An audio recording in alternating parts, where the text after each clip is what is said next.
오늘 함께 나눌 말씀의 제목은요, 다시 태어나야 들어갑니다 라는 제목입니다. 다시 태어나야 들어갑니다. 다시 태어난다, 이 말씀은 믿음에서 우리가 여러 차례 아주 자주 듣는 그런 말씀입니다. 그런데 이 기본적인 말씀이 다시 한번 우리 삶 가운데 다시 깊이 읽혀지길 원합니다.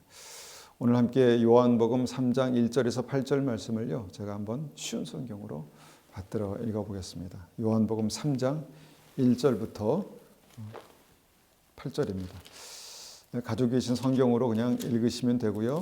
저는 쉬운 성경으로 한번 이것을 받들어 읽어보겠습니다. 자, 3장 1절부터 받들어 읽습니다. 바리새인들 중에 니고데모라는 사람이 있었습니다. 그는 유대 공의회 의원 중 한 사람이었습니다.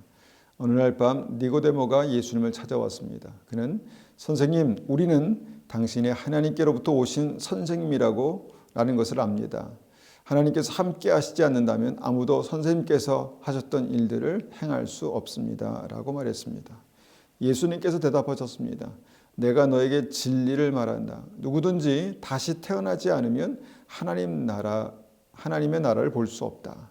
니고데모가 예수님께 물었습니다. 사람이 이미 나이가 많아 어른이 되었는데 어떻게 다시 태어날 수 있겠습니까? 어머니의 태 안에 다시 들어가 2번씩이나 태어날 수 있겠습니까? 예수님께서 이렇게 대답하셨습니다. 내가 너에게 진리를 말한다. 누구든지 물과 성령으로 태어나지 않는다면 그 사람은 하나님 나라에 들어갈 수 없다. 사람이 육체적으로는 그의 부모로부터 태어나지만 영적으로는 성령으로부터 태어난다. 내가 너에게 다시 태어나야 한다라고 말하는 것에 너무 놀라지 마라. 바람이 제 마음대로 부는 법이다. 너는 바람이 부는 소리는 듣지만 그 바람이 어디서부터 와서 어디로 가는지는 알지 못한다. 성령으로 다시 태어나는 모든 사람도 이와 같다. 이 마지막 7, 8절의 말씀이요, 참 마음에 와닿고 주님께서 명쾌하게 이 본문에 대해서 설명하시는 그런 말씀이라고 믿습니다. 여러분, 성령의 역사, 물과 성령으로 태어나는 그 역사에 대해서 주님께서 말씀하시죠. 여러분, 이것이 믿음입니다. 이것이 믿음입니다. 믿음이 무엇입니까? 우리가 알고 있는 믿음은 무엇입니까? 예수 믿고 천국 가는 것, 그것이 우리의 믿음, 아주 단순하고 간략하게 요약된 믿음 아니겠습니까? 그런데 그 믿음에 대해서 오늘 본문의 성경은 아주 구체적으로 설명합니다. 예수님께서 말씀하시죠. 5절 보니까 내가 너에게 진리를 말한다. 진리를 말한다. 누구든지 물과 성령으로 태어나지 않으면 그 사람은 하나님 나라에 들어갈 수 없다. 참 애매하고 어려운 말씀입니다. 그런데 오늘 7, 8절에 이것을 아주 분명하고 명확하게 말씀하시는 것이죠. 성령으로 태어난다는 것, 그것은 뭐냐? 그것은 눈에 보이지 않지만 마치 바람이 불어서 우리가 그 바람을 느끼는 것과 같다라는 것입니다. 우리가 바람을 볼 수는 없죠. 바람을 볼 수 없습니다. 근데 바람을 분명하게 느끼고 경험할 수 있습니다. 바람이 어디서부터 시작됐는지 어디까지 가는지 우리는 알지 못하지만 그것을 분명히 안다는 것입니다. 성령께서 정말 우리 안에 오시고 성령으로 말미암아 다시 태어나는 이 믿음도 마찬가지다, 이렇게 말씀하는 것입니다. 이 말씀 우리가 이미 알고 있습니다. 그런데 저는 이 본문 말씀을 영어로 읽을 때 굉장히 충격이 됐습니다. 어떤 부분이 충격이 됐냐면요, 한번 제가 영어 성경, 영어 New Living Translation 으로 한번 읽어보겠습니다. Jesus replied, I assure you, no one can enter the kingdom of God without being born of water and the Spirit. 자, 여기서요, 제가 충격적으로 읽혀진 대목이 있습니다. 그것은 뭐냐면 no one can enter the kingdom of God. 어느 누구도 천국에 들어갈 수 없다. 굉장히 부정적인 말씀입니다. 그리고 굉장히 강력한, 아주 강한 메시지입니다. 아주 엄격하게 그렇게 경고합니다. 물과 성령으로 거듭나지 않고는 아무도 천국에 들어갈 수 없다는 것입니다. 제가 이렇게 이 말씀을 영어 성경으로 읽는데요, 이 노원이라는 말, 아무도라는 이 말이 확 눈에 들어왔습니다. 제 가슴에 이 말씀이 확 박혔습니다. 이 본문 우리가 아는 본문이죠. 본문은 니고데모라는 바리새인, 이 바리새인 중에 유대인의 지도자, 아주 높은 어떤 그 지도자의 어떤 위치에 있는 니고데모라는 크리스찬 신앙인이, 그러니까 하나님을 믿는 사람이죠. 크리스찬이라고 표현할 수 없겠. 하나님을 믿는 바리새인이 이제 예수님을 찾아왔습니다. 그리고 예수님이 정말 하나님의 사람이라는 것을 믿는, 인정하는 그런 믿음이 있었죠. 근데 밤에 몰래 왜 찾아왔을까? 밤에 몰래. 뭔가 다른 사람 눈에 띄지 않게 뭐 밤에 찾아왔다라는 그런 우리가 인식도 가질 수 있지만요. 뭔가 밤에 찾아가지 않고는 견딜 수 없는 그런 질문이 그 마음 가운데 있었다는 것입니다. 잠이 오지 않고, 그렇지만 이 밤에 예수님을 찾아간다. 그래도 예수님을 찾아가야 되겠다는 그런 마음이 들었다라고 생각합니다. 그러니까 그 마음 속에, 니고데모의 마음 속에 너무너무 정말 절박한 아주 그 질문이 있었다라는 것이죠. 그런데 오늘 본문을 보니까 예수님께서 니고데모가 그 질문에 대해서 명확하게 말하기 전부터 그 마음속에 있는 질문을 정확히 아십니다. 정확히 파악하셨습니다. 그것은 뭐냐면 누가 하나님의 나라에 들어가는가라는 물음이었습니다. 예수님께서 하나님의 나라에 대해서 여러 가지 각도로 많이 설명하셨죠. 설교하셨죠. 아마 그것을 니고데모가 들은 모양입니다. 그리고 누가 하나님의 나라에 들어가는가? 나는 하나님의 나라에 들어갈 수 있는가? 이것이 굉장히 궁금하고 이 궁금함 때문에 잠을 이룰 수 없었던 것 같습니다. 그래서 밤에 절박한 마음으로 주님을 찾아갑니다. 주님께서 바로 말씀하시죠. 누구든지 물과 성령으로 다시 태어나지 않으면, 누구든지 어느 한 사람도 물과 성령으로 다시 태어나지 않으면 하나님 나라에 들어갈 수 없다라고 말씀하셨습니다. 아마 니고데모가 그 상태에서 이 말씀을 얼마나 이해할 수 있었을까 모르겠습니다. 근데 참 이해할 수 없었던 것 같습니다.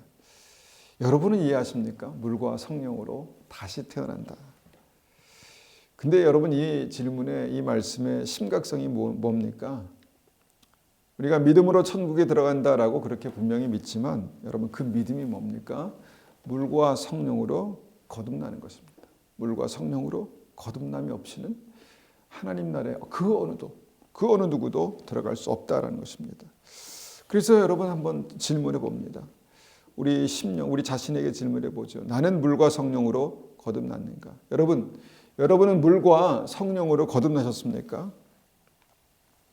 이것은 사실 이 같은 사건, 같은 정말 진리를 말씀하는, 구원받는 진리를 말씀하는 거지만 이것을 좀 이렇게 나누어서 한번 설명해 보도록, 이해해 보도록 하겠습니다. 먼저 물로 거듭나는 것이 무엇일까요? 물로 거듭난다. 우리가 물로 거듭난다라는 것을 우리가 이해할 때 이제 세례가 딱 떠오르죠. 세례를 말씀하는 것입니다. 그런데 이 세례가 무엇입니까?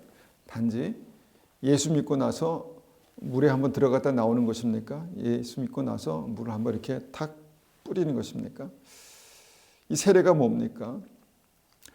세례에 대해서 이제 우리가 잘 이해할 수 있는 말씀, 정확히 이해할 수 있는 말씀이 바로 로마서 6장 3절의 4절 말씀이죠. 로마서 6장 3절의 4절 말씀을 제가 한번 받들어 읽겠습니다. 로마서 6장 3절입니다. 무릇 그리스도 예수와 합하여 세례를 받는 우리는, 세례를 그리스도 예수와 합하여지는 것이다 이렇게 말씀합니다. 그런데 어떻게 합하여집니까? 그리스도 예수와 합하여 세례를 받는 우리는 그의 죽으심과 합하여 세례를 받는 줄을 알지 못하느냐. 그의 뭡니까? 죽으심과 합하여 세례를 받는 것이다. 이렇게 말씀하는 것입니다. 4절입니다. 그러므로 우리가 그의 죽으심과 합하여 세례를 받음으로 그와 함께 장사되었나니 이는 아버지의 영광으로 말미암아 그리스도를 죽은 자 가운데서 살리심과 같이 우리로 또한 새 생명 가운데서 행하게 하려 함이라. 예수 그리스도와 합하여 세례를 받는 것, 이것은 예수 그리스도의 죽으심과 합하여 지는 것이다. 이렇게 말씀합니다. 예수 그리스도의 죽으심과 합하여 세례를 받아야 하나님께서 그 영광으로 예수님을 다시 살리신 것 같이 우리의 영혼도 다시 살리시는 역사가 경험되는 것이다. 나타나는 것이다. 이렇게 말씀합니다. 그러니까 이 그 물로 거듭나는 이 세례의 핵심은 바로 뭡니까? 주님과 함께 죽는 것입니다. 주님과 함께 죽는 것. 주님을 믿는 믿음, 여기 그 믿음의 첫 번째는요, 내가 죽는 것입니다. 주님과 함께 합하여지는 것. 내가 주님과 함께 합하여져 죽는 것이 믿음이다라는 것입니다. 그래야 주님께서 내 안에 부활의 영으로 영생으로 살아계신다라는 것이죠.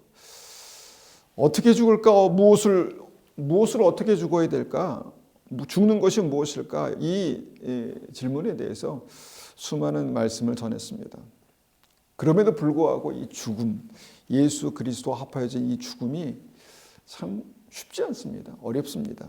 이해하기조차 어렵습니다.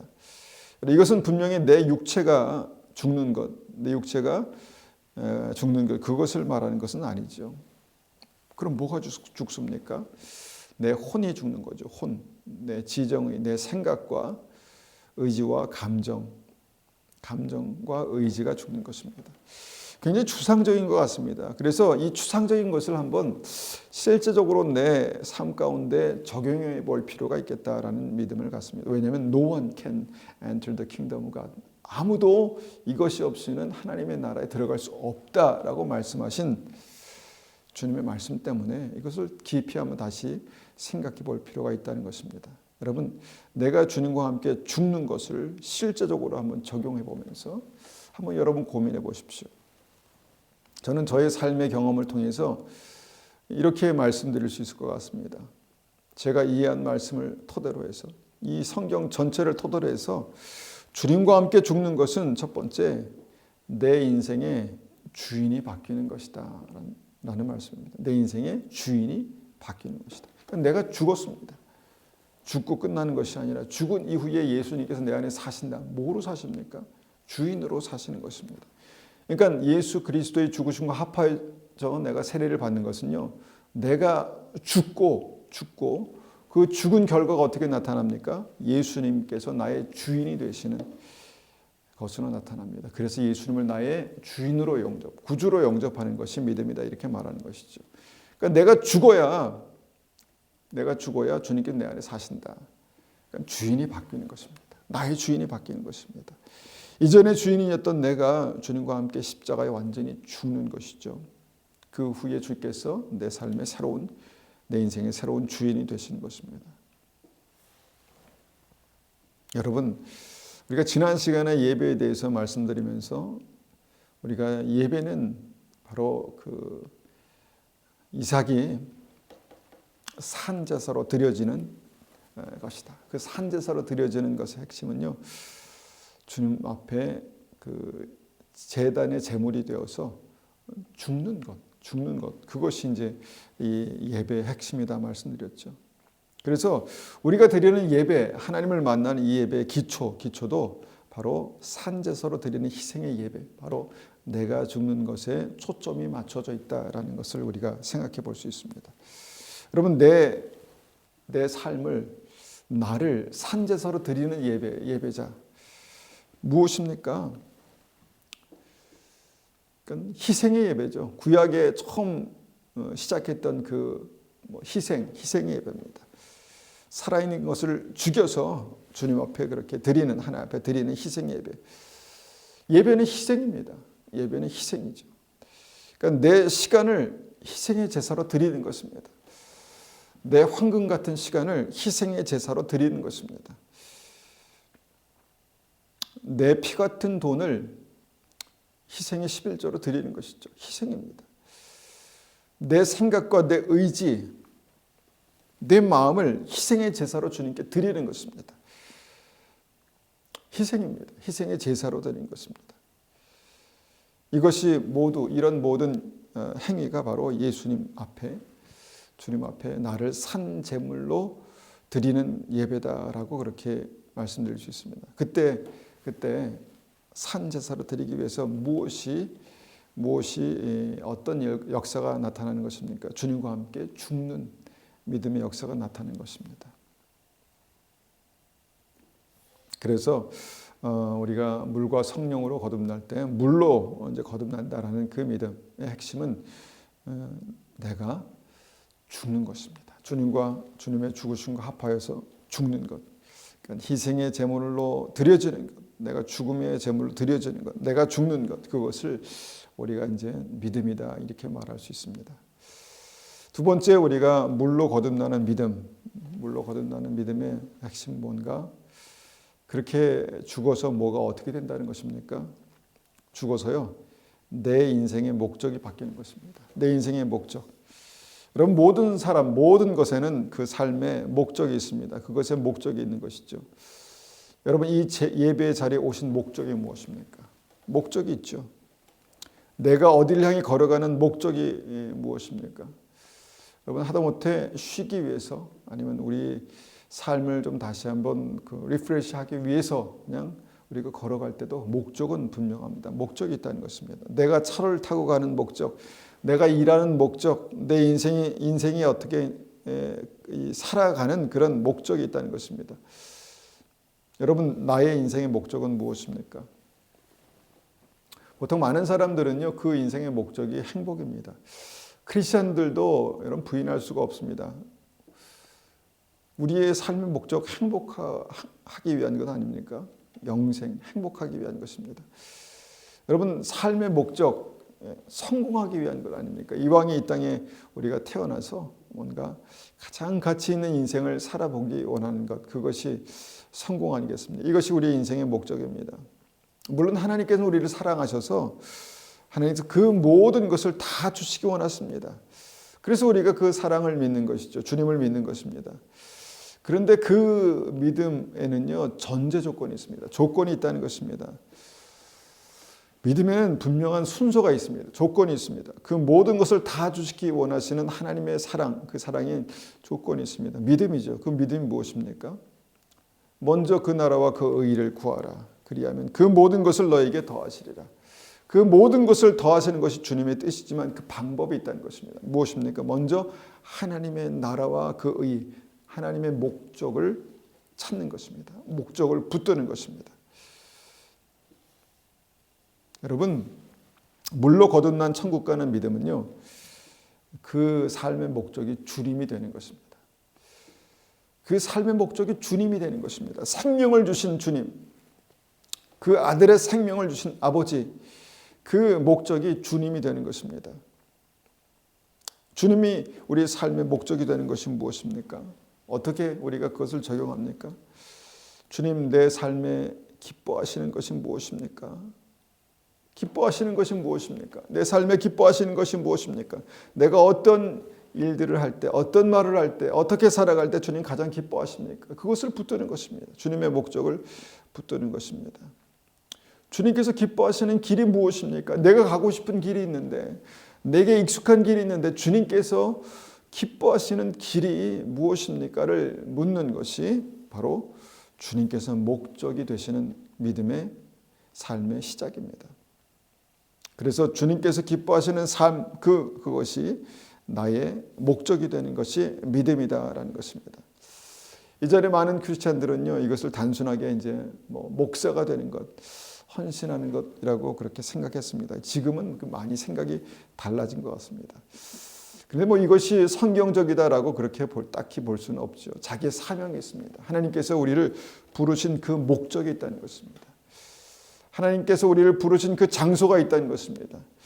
하나님께서 우리를 부르신 방향이 있다는 것이죠. 이것이 우리 삶의 목적이 되는 것입니다.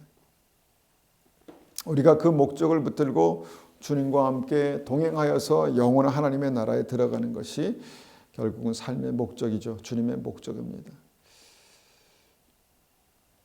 그래서 이제 그 주님께서 우리의 삶의 목적이 되신 사람들은 늘 그런 고민을 한다는 것입니다. 이것이 주님께서 기뻐하시는 것일까? 지금 이 상황이, 내가 지금 하고 있는 일이 하나님께서 기뻐하시는 것일까? 이것을 생각보다 심각하게 고민합니다. 주님께서 내 인생에 원하시는 것이 무엇일까를 믿지 않는 사람보단 심각하게 고민하죠. 주님의 관점으로 내 삶을 바라보기 시작하고 주님의 입장에서 나에게 이런 질문을 계속해서 던집니다. 그리고 주님의 뜻 안에서 내 인생을 만들어 가려고 합니다. 주님께서 나의 목적이 되시는 방법이죠.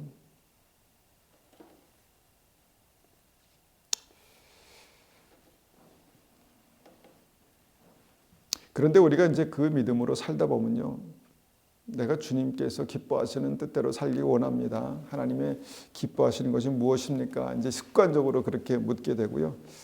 나중에는 내 삶의 목적이 주님의 목적과 이렇게 좀 헛갈리는 그런 대목도 솔직히 있는 것 같습니다. 뭔가 우리가 이론적으로는 알고 있는데 실제로 우리 삶 가운데 적용할 때 보면 뭔가 그것이 어려운 부분이 있다는 것입니다.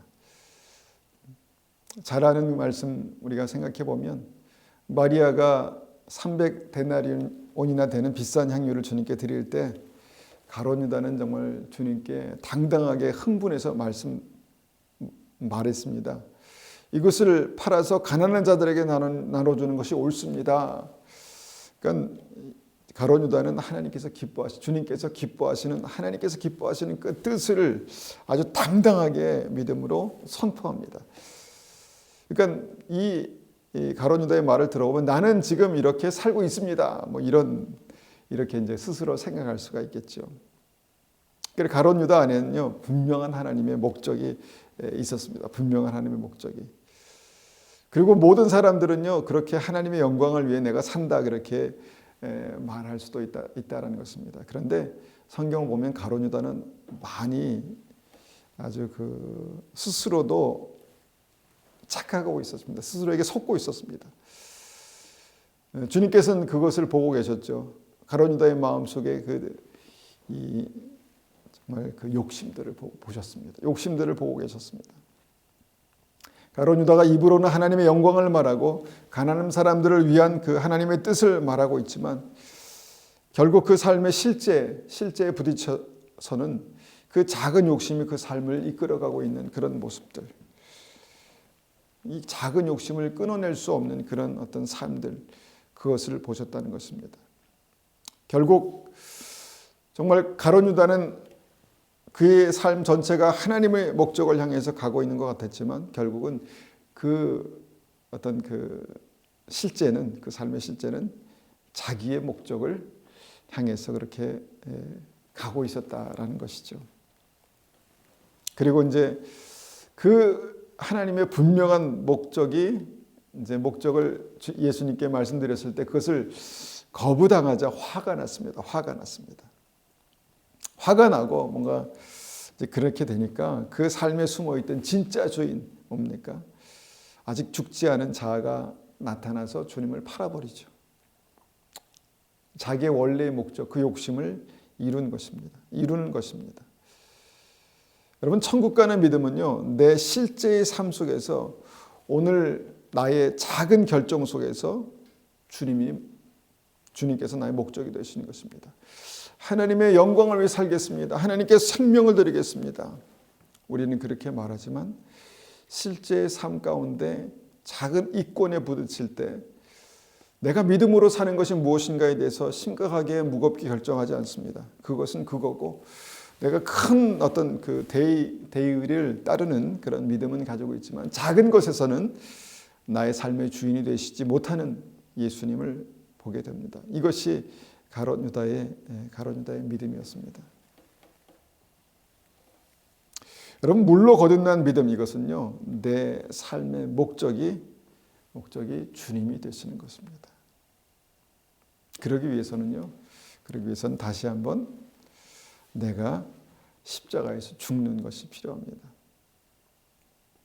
먼저 그의 나라와 그의 의, 정말 영원한 하나님의 나라를 먼 미래에 사는 것이 아니라 오늘 지금 당장 사는 것입니다. 그래서 이제 이것이 물로 거듭나는 믿음이라고 그렇게 말할 수 있습니다. 두 번째, 물과 성령으로 거듭나는 믿음의 두 번째, 성령으로 거듭나는 믿음 무엇입니까? 성령으로 거듭나는 믿음. 여러분 우리가 특별히 이것을 분리해서 생각할 필요가 없지만 그래도 물과 성령이라고 말씀하셨을 때 이 순서가 있는데 내가 물 세례로 거듭나서 주님의 죽으심과 합하여질 때 하나님의 성령께서 내 삶의 주인으로 실제로 오시는 어떤 이 사건을 성령으로 거듭난다 이렇게 말씀합니다.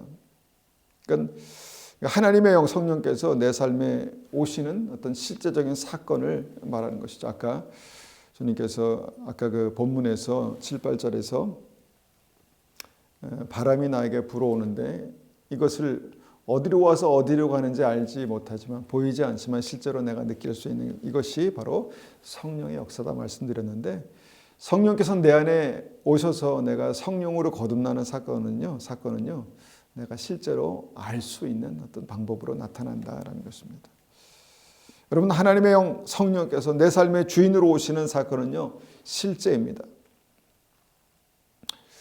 예수님께서 12제자를 택하셨죠. 그리고 3년 반을 주님과 함께 다니면서 가르치셨습니다. 주의 말씀을 듣고 주님의 능력을 보고 기적을 보고 믿음이 있었습니다. 헌신이 있었습니다. 그리고 실패했지만 다시 재헌신합니다. 그때 주님께서 그 헌신된 제자들에게 뭐라고 말씀하십니까? 사도행전 1장 4절 5절 말씀입니다. 한번 찾아서 읽어보겠습니다. 사도행전 1장 4절 5절입니다. 1장 4절 5절 한번 받들겠습니다. 사도와 함께 모이사 그들에게 분부하여 이르시되 예루살렘을 떠나지 말고 내게서 들은 바 아버지께서 약속하신 것을 기다리라. 요한은 물로 세례를 베풀었으나 너희는 몇 날이 못되어 성령으로 세례를 받으리라 하셨느니라. 헌신된 제자들입니다. 다 말씀을 듣고 배운 제자들입니다. 훈련받은 제자들입니다. 그래서 다시 헌신해서 정말 생명을 정말 드릴 각오로 그렇게 이제 주님을 따르기로 결정한 그런 믿음의 제자들입니다. 그런데 그들에게 아직 떠나지 마라, 아직 가지 마라, 아직 사명으로 가지 마라 라고 그렇게 말씀하시다. 왜요? 왜 그렇게 말씀하십니까? 다 된 것이 아니다라는 것입니다. 너희가 아직 아니다, 때가 아니다. 무엇이 그들에게 필요했습니까? 너에게 성령이 오셔야 그때부터 시작이다 이렇게 말씀하신 것입니다. 너에게 성령이 오셔야 그때부터 시작된다. 그래서 그들은요 기다렸습니다. 성령이 오시기를 기다렸습니다. 다른 이제 크리스찬들과 함께 기다렸습니다. 그리고 어떤 시점이 오자 그들이 모인 장소에 성령께서 오시고 그때부터 이 믿음 사도행전의 역사가 시작되었다라는 것을 우리는 잘 알고 있습니다.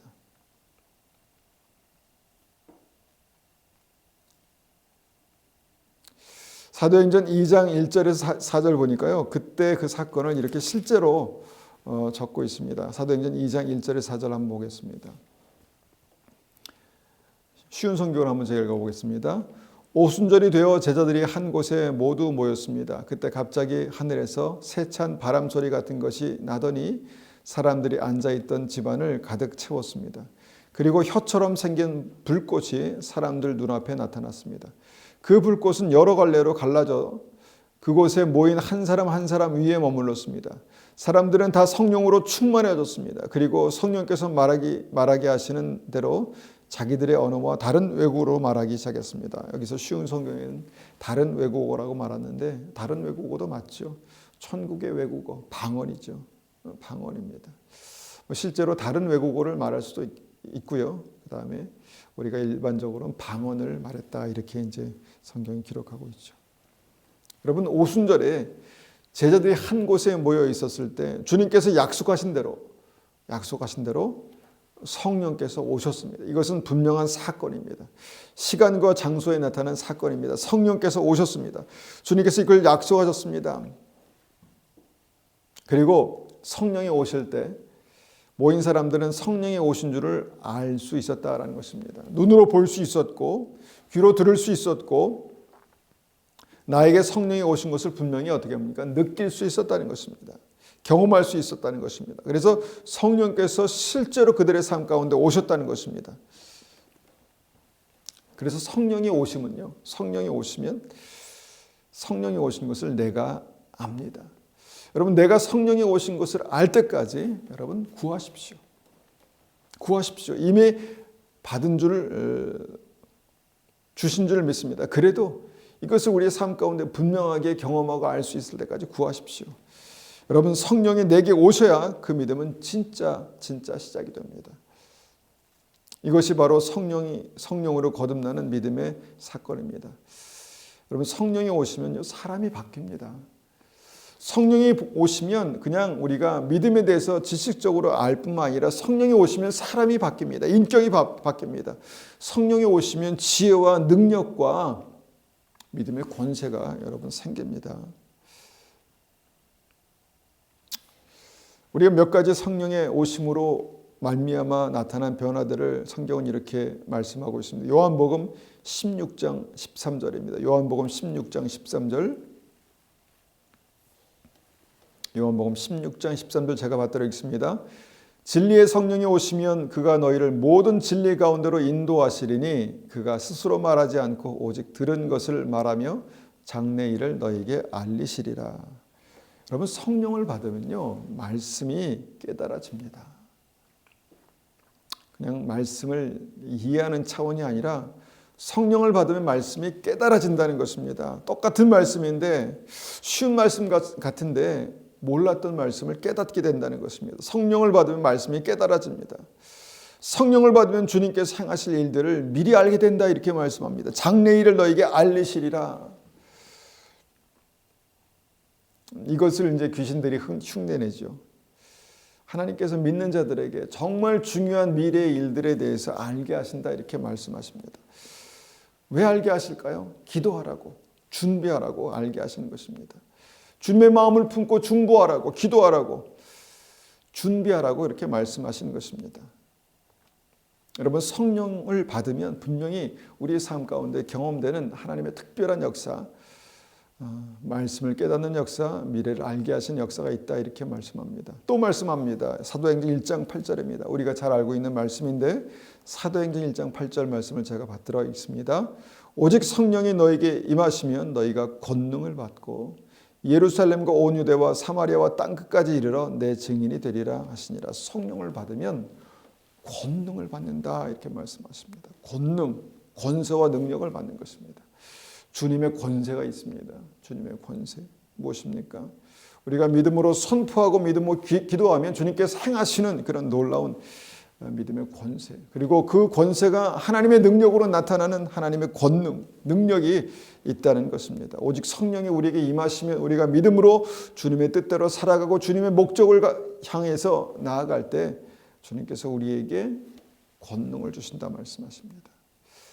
그리고 성령을 받으면 또 어떤 것이 달라집니까? 내 증인이 되리라 말씀하십니다. 예수 그리스도의 증인이 된다는 것입니다. 복음을 전한다는 것이죠. 여러분, 이 복음을 전한다는 것은 단순히 우리의 입술로 복음을 전한다라는 정도의 것이 아닙니다. 그냥 그의 삶을 통해서 복음이 된다는 것입니다. 그의 삶을 통해서 만나는 사람들이 예수님을 보게 되고 알게 되고 느끼게 된다는 것입니다. 그의 삶이 복음이 된다는 것이죠. 여러분, 성령을 받으면 권능을 받고요. 성령을 받으면 지혜와 전략과 열정과 힘과 능력을 받고요. 성령을 받으면 뭡니까? 그것을 주신 분, 예수 그리스도의 증인이 된다라는 것입니다. 그래서 여러분, 질문합니다. 성령으로 거듭나셨습니까? 이것은 어려운 것은 아닙니다. 성령이 오시면 알 수 있습니다. 성령으로 거듭나면 알 수 있는 것입니다. 성령으로 거듭나야 그때부터 영생, 하나님의 나라가 시작된다라고 말씀하시는 것입니다. 예수님께서 이 땅에 메시아로 오셨습니다. 그런데 그분이 오셔서 바로 메시아의 사역을 시작하신 것이 아니라 언제부터 성경에 보니까 본격적으로 메시아의 사역을 시작하십니까? 바로 이 물과 성령으로 거듭나는 이 사건, 말씀하신 이 사건이 예수님께도 일어납니다. 예수님께서 물로 세례 받으실 때 성령이 비둘기같이 그에게로 오셨습니다. 그때부터 예수님의 공생의 사역이 시작됐다라는 것입니다. 예수님께서 이 땅에 메시아로 오셨지만 예수님께도 이 땅을 살아가시는 이 땅에서 하나님의 사명을 감당하신 예수님께도 성령으로 거듭나시는 역사가 있었다라는 것을 보게 됩니다. 단순히 성령으로 거듭나는 것이 어떤 우리는 크리스찬이 된다 정도로 이렇게 알고 있지만 굉장히 특별한 어떤 사건입니다. 성령으로 거듭난다. 물론 예수님께 성령으로 거듭났다 이렇게 우리가 표현할 수 없지만 예수님께도 똑같은 사건이 있었다라는 것을 우리가 확인할 수 있다라는 것입니다. 주님께서 이런 심정으로 애타게 우리 한 사람 한 사람 모든 사람이 성령으로 다시 태어나기를 원하십니다. 성경 곳곳에선 이러한 열망들이 기록되어 있지요. 누가복음 11장 13절을 제가 한번 읽어보겠습니다. 누가복음 11장 13절입니다. 너희가 악할지라도 좋은 것을 자식에게 줄 줄 알거든 하물며 너희 하늘 아버지께서 구하는 자에게 성령을 주시지 않겠느냐. 여러분, 부모가 부족해도 자식에게 웬만하면 좋은 것을 주고 싶어 합니다. 그런데 하나님께서 굳이 이런 표현을 써가시면서 너희가 악할지라도 모자랄지라도 부족해도 자식에게 좋은 것을 주라 하는데 하물며 하나님께서 구하는 자에게 성령을 주지 않겠느냐. 가장 좋은 것을 주시지 않겠느냐. 다른 복음서는 그렇게 말씀합니다. 가장 좋은 것, 성령을 주시지 않겠느냐. 구하면 반드시 주신다는 것입니다. 그런데 구할 필요를 못 느낀다는 것이죠. 난 믿는데 난 이미 받은 거 아닌가? 그냥 당연히 자동 아닌가? 이렇게 생각합니다. 여러분이 아셔야 합니다. 여러분이 느끼고 보고 경험할 수 있는 것이 바로 성령을 받고 성령으로 거듭나는 것입니다. 그런 사건이 그런 일이 우리에게 있어야 합니다. 먼저 그 나라와 그 의를 구하라. 그리하면 그 모든 것을 너에게 주시리라. 먼저 그의 나라와 그 의, 그 하나님의 그 진리의 순서가 있다는 것입니다. 그 순서대로 우리가 구하라는 것입니다.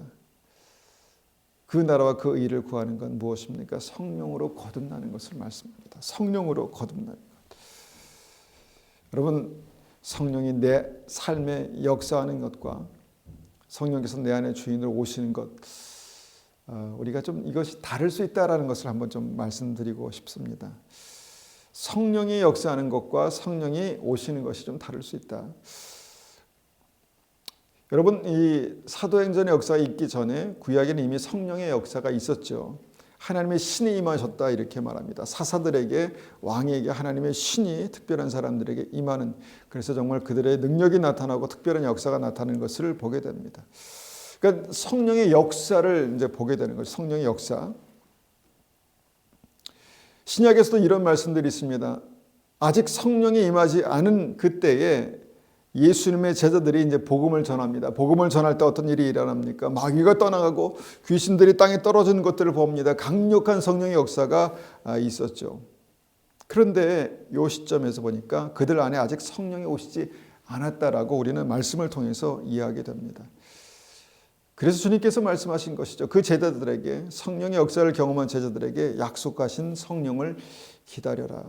기다려라, 이런 의미가 뭡니까? 그들의 심령 안으로 성령이 오시고 성령이 오셔서 그들 안에 거하시고 그렇게 됨으로 말미암아 너희가 다시 태어나는 그때를 기다려라, 이렇게 말씀하신 것입니다.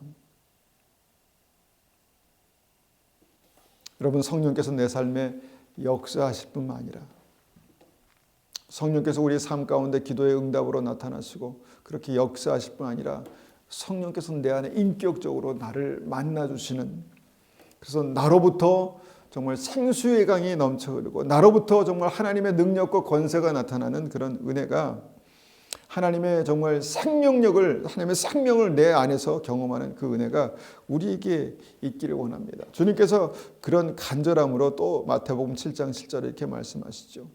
구하라 그리하면 주실 것이요 찾으라 그리하면 찾아낼 것이요 문을 두드리라 그리하면 너에게 열릴 것이니. 여러분, 이것이 우리의 필요를 구하라 이런 단순한 말씀이 아닙니다. 이 말씀과 연결되는 것이 바로 정말 하늘 아버지께서 천부께서 구하는 자에게 가장 좋은 성령을 주지 않겠느냐, 가장 좋은 것을 주지 않겠느냐라는 것과 연결되는 말씀이죠.